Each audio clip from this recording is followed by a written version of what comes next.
Bonjour à tous, aujourd'hui DJ Fred 72 pour SIS Informatique. On me demande comment on fait sur un iPhone pour transférer des vidéos ou des photos sur un PC. Bon, là pour l'exemple je vais prendre mon Mac, mais c'est exactement pareil puisqu'on utilise iTunes et qu'il est compatible sur PC et sur Mac.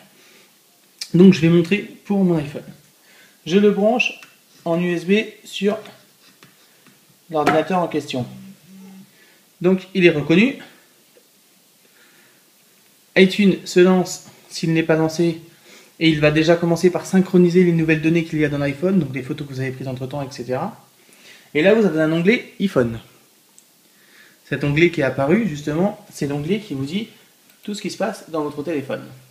Donc le premier onglet il vous fait un résumé de la version utilisée sur le système d'exploitation. Donc pour celui-ci c'est un iPhone 5, on va être sur un iOS 6.1.4. Il vous permet dans cette page de restaurer la nouvelle version d'iOS ou alors de télécharger ou d'installer une mise à jour, de faire votre sauvegarde, etc., etc. et de configurer surtout les options en dessous, telles que les synchronisations, etc., etc. Donc soit en Wi-Fi, soit en 3G, vous pouvez faire tout ce que vous voulez. Bon là c'est en câble USB, c'est encore plus rapide. Pour vos musiques, vous allez dans l'onglet musique et là vous lui mettez de synchroniser la musique. Pour synchroniser une musique de votre PC vers le téléphone, il faut que vous ayez déjà une liste de lecture dans iTunes. Et en fait, il va vous mettre dans le téléphone tout ce que vous écoutez dans iTunes. Donc il ne faut pas que vous écoutiez certains morceaux avec VLC ou autre. Il faut que les morceaux que vous vouliez mettre dans votre iPhone, ils soient écoutés sur iTunes. Parce que lui, quand il va synchroniser votre téléphone, donc iPhone musique, il va synchroniser tous les morceaux que vous avez cochés ou toute la synchronisation, votre playlist au complet de iTunes vers le téléphone. Ce qui fait qu'après, quand vous allez sur le téléphone dans musique, il va vous trouver les mêmes morceaux que vous avez dans le téléphone, que vous avez dans l'ordinateur. Ça, c'est la première étape pour la musique. Pour les photos, vous utilisez iTunes pour synchroniser un dossier. Donc, vous créez un dossier sur votre bureau, vous y mettez dedans toutes les photos que vous voulez qui soient dans votre téléphone. Donc, moi, je l'ai nommé iPhone Synchro DJ. Mais vous pouvez choisir un album sur iPhoto ou dans un autre dossier, vous créez un dossier et vous mettez dedans toutes les photos que vous allez transférer vers le téléphone.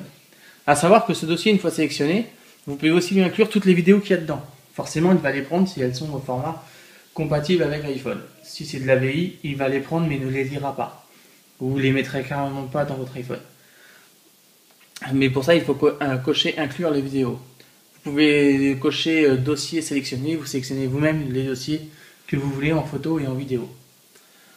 Pour les films, ça va être pour les films téléchargés surtout, téléchargés sur iTunes, sur le store, série TV pareil, et puis les sons, ça peut être des sons que vous avez enregistrés avec le magnétophone de l'iPhone ou le micro de votre ordinateur qui sont reconnus au format pour les sons. Vous pouvez aussi voir pour les applications, le plus simple c'est de le faire à partir du téléphone sur iTunes, sur iTunes, sur l'App Store. Mais si vous avez une petite connexion 3G et une bonne Wi-Fi, le mieux c'est de le faire à partir d'ici, parce que vous pouvez même choisir la page dans laquelle vous voulez mettre vos applications. Ça les déplace directement sur le téléphone à la synchronisation. Pour les photos, donc je réexplique. Pour le dossier avec iTunes, c'est pour prendre les photos de l'ordinateur et les envoyer vers le téléphone. Ça c'est la première étape.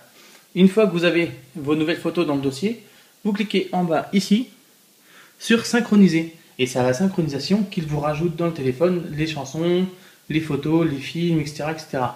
Pour le sens inverse, si vous avez mis des vidéos ou des photos dans le téléphone à partir de la caméra ou que vous avez pris des photos avec le téléphone, vous avez la possibilité soit de faire une sauvegarde à partir de info.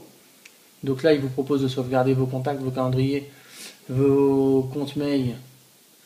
Alors je crois que c'est dans résumé, vous faites faire une sauvegarde vers cet ordinateur et là en choisissant la sauvegarde, vous sauvegardez tout ce qui est dans le téléphone vers l'ordinateur, ça c'est en passant par iTunes. Si vous ne voulez pas le faire par iTunes et vouloir carrément voir les photos avant de le faire, il existe la petite application transfert d'images, alors ça existe pour tous les ordinateurs, il vous ouvre dedans que les photos du téléphone de la galerie, puisque les autres de toute façon elles ont été mises par iTunes, donc vous n'avez pas besoin de les retransférer vers l'ordinateur, c'est qu'elles y sont déjà.